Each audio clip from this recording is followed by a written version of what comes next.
नमस्कार, स्वराज राजस्थान देख रहे हैं आप। मैं हूं आपके साथ रितिका शर्मा। आइए इस बुलेटिन की शुरुआत करते हैं हेडलाइंस के साथ। मुख्यमंत्री अशोक गहलोत ने प्रदेश वासियों को दी सौगात। 14 आवासीय योजनाओं और 4 मुख्यमंत्री जन आवास परियोजनाओं का किया शुभारंभ। जयपुर में सिटी पार्क का किया शिलान्यास। दल बदल कानून पर हुआ वेबिनार का आयोजन। शिक्षा मंत्री भंवर सिंह भाटी ने कहा, आज और ज्यादा बढ़ गई है कानून की महत्ता। वहीं सीनियर एडवोकेट प्रशांत भूषण के समर्थन में झुंझुनू में वकीलों ने किया प्रदर्शन। बताया, अभिव्यक्ति की आजादी पर खतरा। सुप्रीम कोर्ट ने अवमानना के मामले में प्रशांत भूषण को ठहराया है दोषी। राजस्थान के कई जिलों में अगले 48 घंटे में भारी बारिश का अनुमान। मौसम विभाग ने जारी किया रेड और ऑरेंज अलर्ट। बारिश की वजह से बेड़ेश्वर धाम टापू में तब्दील।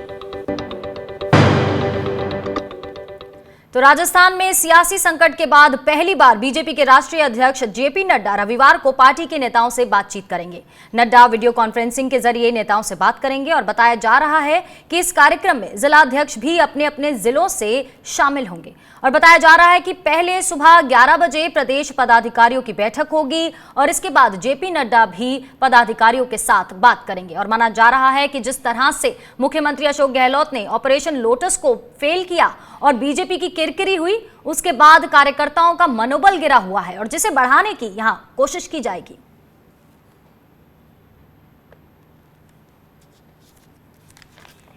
तो बीजेपी के राष्ट्रीय अध्यक्ष जेपी नड्डा कल पहली बार बीजेपी की नवनियुक्त कार्यकारिणी से मुखातिब होंगे, उनसे बातचीत करेंगे। और अब हम बातचीत और ज्यादा जानकारी के लिए जुड़ते हैं हमारे रेजिडेंट एडिटर संजय बोरा जी से। संजय जी, ये बैठक किस लिहाज से महत्वपूर्ण मानी जा सकती है? देखिए, जब नए अध्यक्ष ने अपनी कार्यकारिणी बनाई उसके बाद कोई औपचारिक मीटिंग नहीं हो पाई, क्योंकि कोरोना का संकट है तो सब लोग इकट्ठा नहीं हो सकते। तो और उनका आमतौर पर जब नई कार्यकारिणी बनती है तो वो अपने राष्ट्रीय अध्यक्ष के साथ संवाद होता है, कोई न कोई राष्ट्रीय पदाधिकारी आता है, उनसे मुलाकात वगैरह होती है, चर्चा होती है संगठन के मामलों पर। ऐसा चूंकि नहीं हो पाया तो इसलिए वीडियो कॉन्फ्रेंसिंग के मामले के जरिए ये पहली मुलाकात होगी राष्ट्रीय अध्यक्ष की प्रदेश कार्यकारिणी से। तो इसमें जो भी इश्यूज हैं, मान लीजिए चाहे वो सरकार के खिलाफ कौन कौन से मुद्दे हैं, संगठन में क्या क्या बदलाव या तैयारियां की जानी चाहिए सरकार के खिलाफ, क्योंकि देखिए 2 साल पूरे होने को आ रहे हैं सरकार के।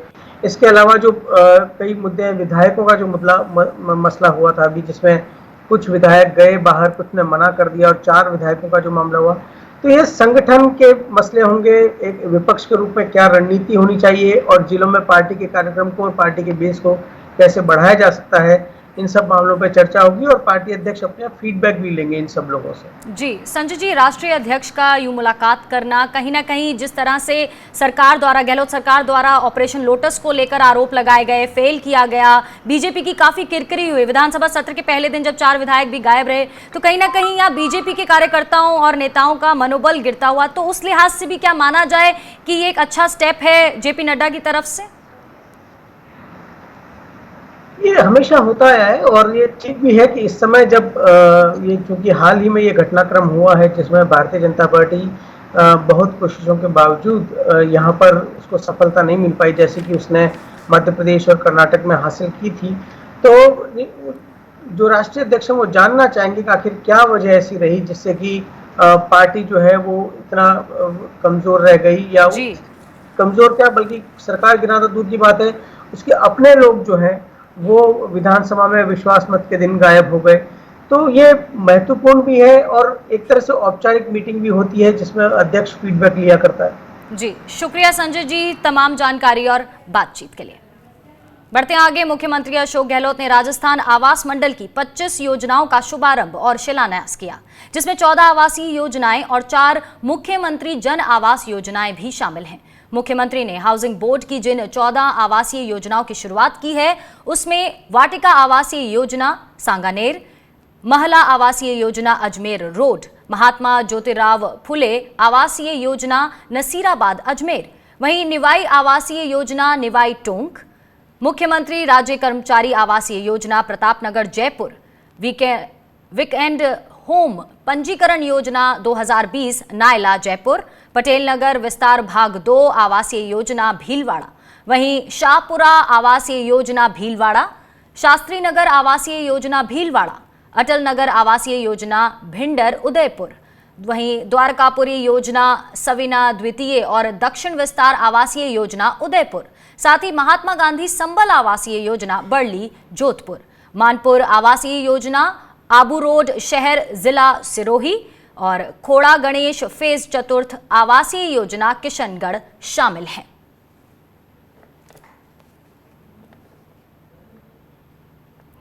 और वहीं आपको बता दें कि इसके अलावा मुख्यमंत्री गहलोत ने 4 मुख्यमंत्री जन आवास योजना का भी शुभारंभ किया है और ये चारों मुख्यमंत्री जन आवास योजना जयपुर में ही हैं, जिसमें 2 प्रतापनगर और 2 इंदिरा नगर में स्थित हैं और उसके नाम इस प्रकार हैं। वहीं मुख्यमंत्री जन आवास योजना सेक्टर 3 प्रतापनगर, मुख्यमंत्री जन आवास योजना सेक्टर 28 प्रतापनगर, मुख्यमंत्री जन आवास योजना सेक्टर 7 GH3 इंदिरा गांधी नगर, मुख्यमंत्री जन आवास योजना सेक्टर 7 GH4 इंदिरा गांधी नगर।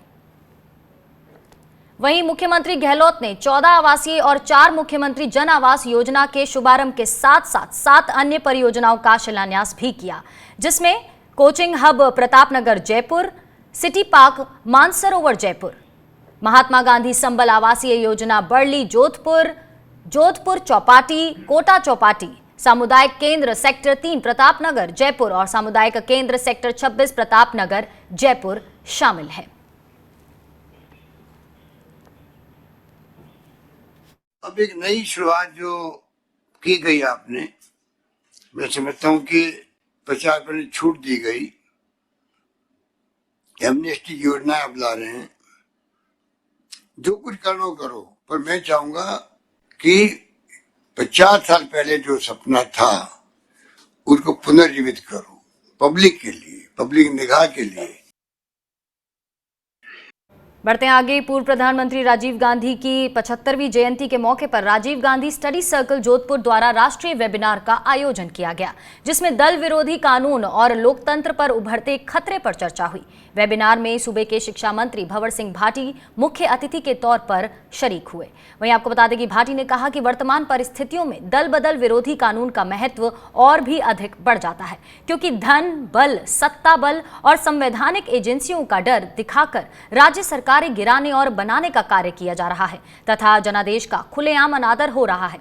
आपको बता दें कि राजीव गांधी ने साल 1985 में संविधान के 52वें संशोधन द्वारा दल बदल विरोधी कानून बनाया था ताकि दल बदल को रोका जा सके, लेकिन बाद के समय में राजनीतिक पार्टियां इसका भी तोड़ निकाल लिया। भाटी ने पूर्व प्रधानमंत्री की उपलब्धियों को भी यहां गिनाया।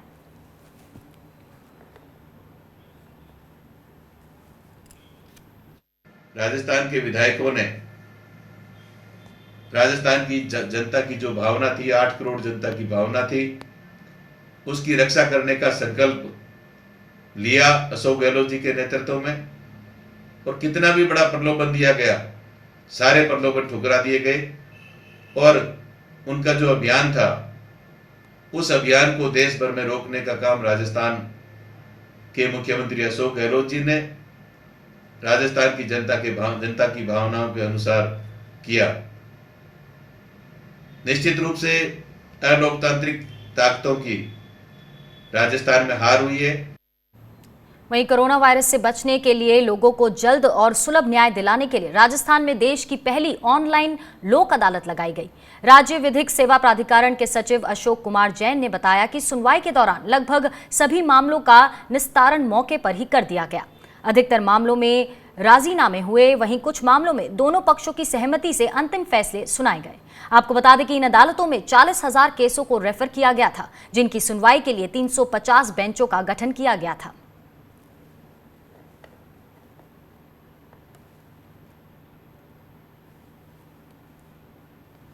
और वहीं दुनिया के बेहतरीन होटल जोधपुर के उम्मेद भवन पैलेस के नाम एक और उपलब्धि जुड़ गई है। उसे वाव अवार्ड एशिया से सम्मानित किया गया है। ये अवार्ड आपको बता दें कि best venue for big fat weddings destination category के लिए मिला है। उम्मेद भवन पैलेस दुनिया में मोस्ट अवार्डेड होटलों में से एक है और ये अवार्ड जोधपुर शहर में बड़ी शादियों और समारोह की मेजबानी करने की बेहतर क्षमता दिखाने को जाता है। उम्मेद भवन पैलेस आने वाले अतिथियों को न केवल उच्च स्तर की सेवा और सुविधाओं के कारण बल्कि एक बेजोड़ अनुभव प्रदान करने की अपनी प्रतिबद्धता के कारण भी सबसे पसंदीदा स्थल माना जाता है।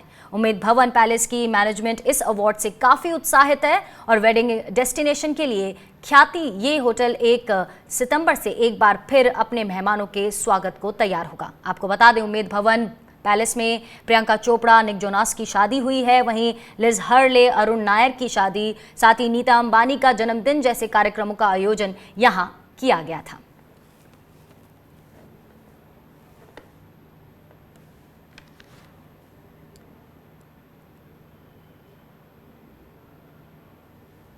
वहीं कोर्ट की अवमानना के दोषी करार दिए गए प्रशांत भूषण के समर्थन में राजस्थान के तमाम संगठन उतर आए हैं। झुंझुनू में ऑल इंडिया लॉयर्स यूनियन समेत कई संगठनों ने कलेक्ट्रेट पर धरना देकर प्रदर्शन किया और इसी के साथ उन्होंने मोदी सरकार पर आरोप लगाया कि मोदी सरकार लगातार संवैधानिक संस्थाओं को कमजोर करने, जनवादी अदालतों को कुचलने का काम कर रही है।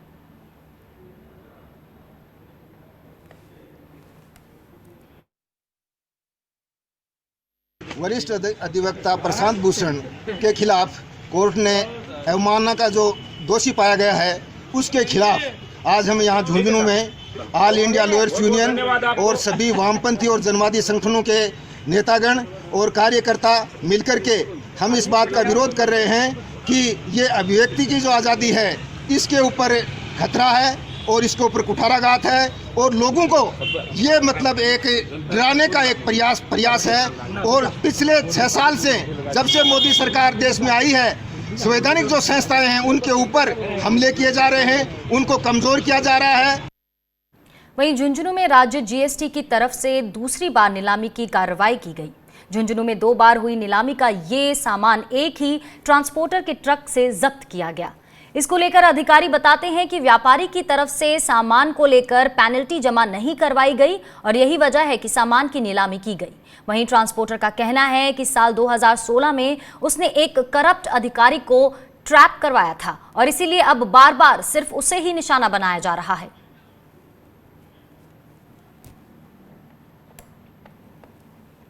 जो वाहन मालिक था, वाहन मालिक के द्वारा उस पे जो शास्ति आरोपित की गई थी, फाइन आरोपित किया गया था 1,55,000 प्लस रुपीज़ उनके द्वारा पहले ही जमा करा दिया गया है और उस गाड़ी को रिलीज़ कर दिया गया है। और चूँकि गुड्स के रिगार्डिंग कोई भी पेनल्टी, टैक्स वगैरह आज दिनांक तक जमा नहीं कराया गया है, इसलिए विभागीय प्रोविजंस और विभागीय नियमानुसार इसकी आज नीलामी की जा रही है। आपको बता दें कि झुंझुनू के पिलानी के पास बनगोठरी में वैदिक ITI में कैंपस प्लेसमेंट के लिए 3-4 हजार युवाओं की भीड़ उमड़ पड़ी और वहीं आसपास के इलाकों से एक साथ आई युवाओं की भीड़ को देखकर गांव वालों को कोरोना संक्रमण का खतरा सताने लगा, जिस पर गांव वालों ने कैंपस प्लेसमेंट का विरोध किया और प्रशासन को सूचना दी। सूचना मिलते ही पुलिस मौके पर पहुंची, जिसके बाद वहां पहुंचे युवाओं को खदेड़ा गया।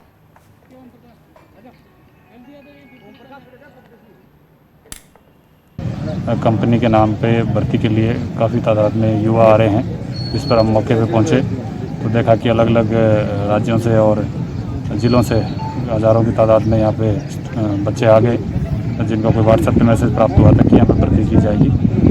कंपनी द्वारा बताया गया कि हमारे द्वारा स्कूल को सिर्फ 50 बच्चों को बुलाने के लिए ही अधिकृत किया गया था, लेकिन यहाँ पर काफ़ी संख्या में स्टूडेंट्स एकत्रित हुए हैं, जिस पर उनको समझाइश बुझाइश कर उनके घरों पर वापस भेजा जा रहा है। इसकी सूचना SDM सूरजगढ़ को भी दे दी गई है और नियमानुसार जो भी कार्रवाई होगी रिपोर्ट प्राप्त होने पर वो की जाएगी। चलिए यहाँ रुकेंगे एक छोटे से ब्रेक के लिए, आप बने रहिए हमारे साथ।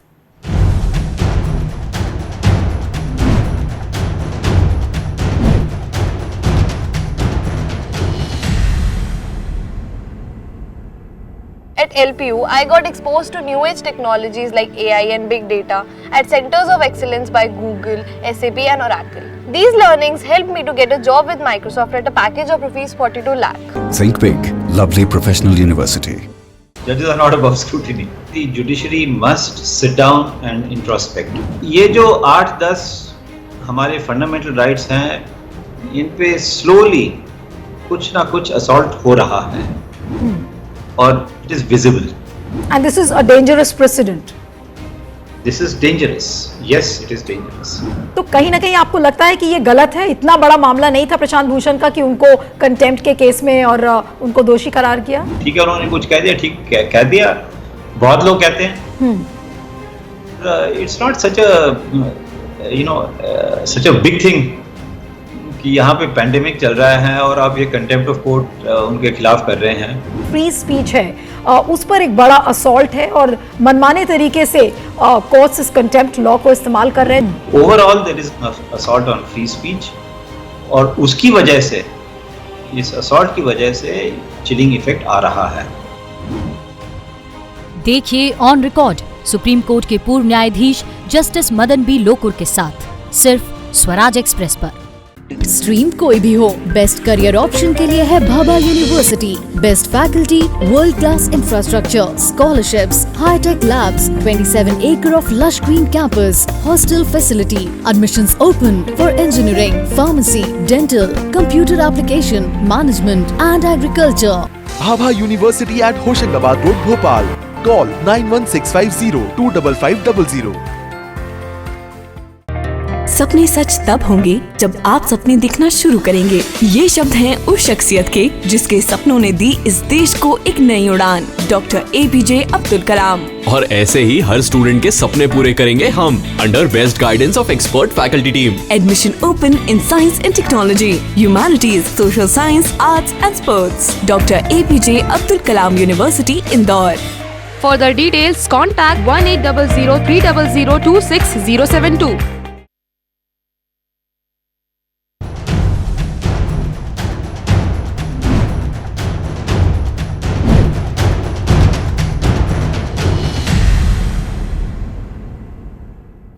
स्वागत है आपका ब्रेक के बाद। और देश के कई राज्यों में बारिश और बाढ़ का सिलसिला जारी है। वहीं राजस्थान भी बाढ़ से बेहाल है, लेकिन मौसम विभाग के एक अलर्ट ने लोगों की समस्या बढ़ा दी है।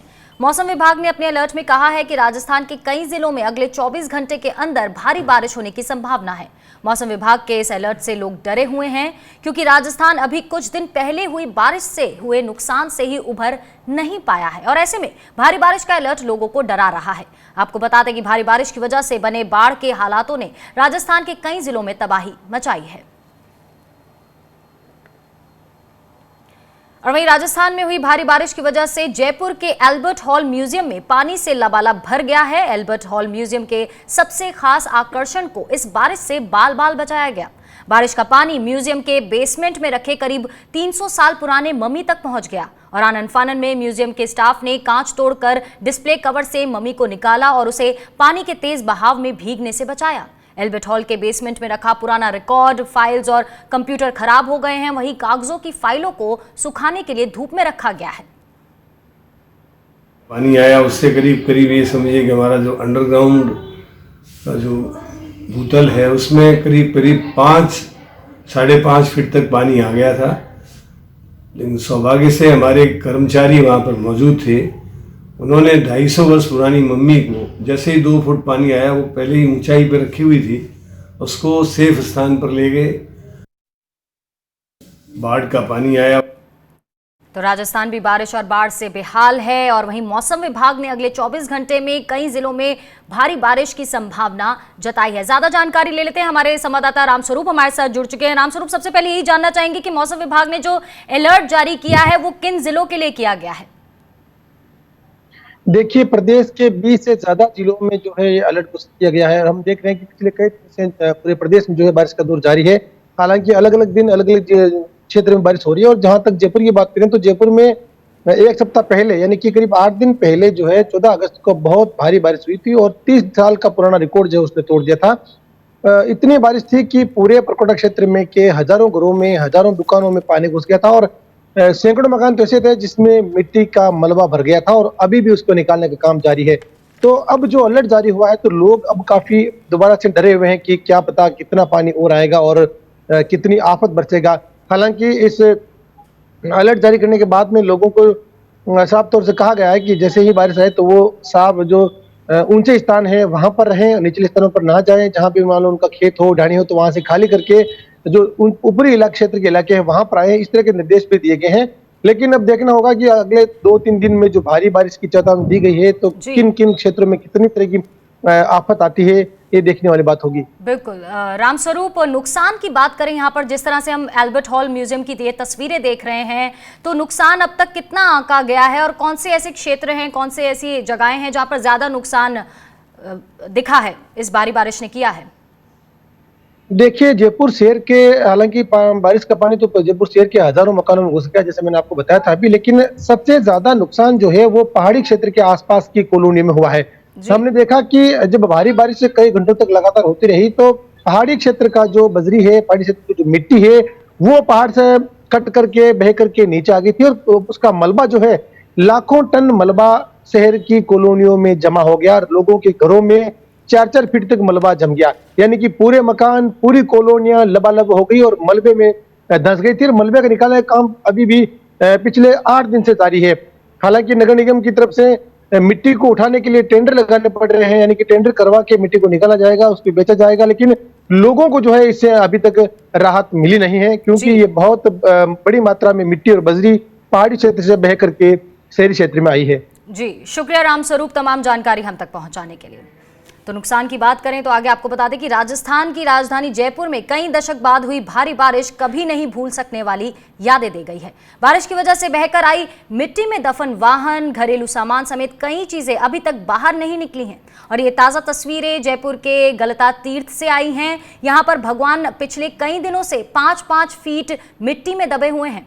आपको बता दें कि गलता तीर्थ में पापड़ा हनुमान मंदिर में श्री राम परिवार की मूर्तियां 14 अगस्त को हुई बारिश के बाद से ही मिट्टी में दबी हुई हैं।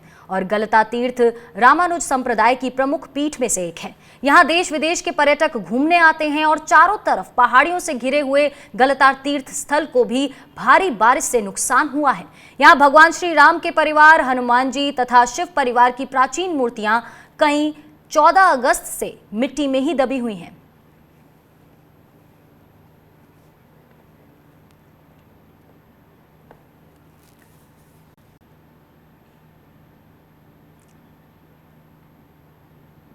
चलिए, राजस्थान की खबरों में इतना ही और एक ब्रेक के बाद लौटेंगे कुछ और अहम खबरों के साथ।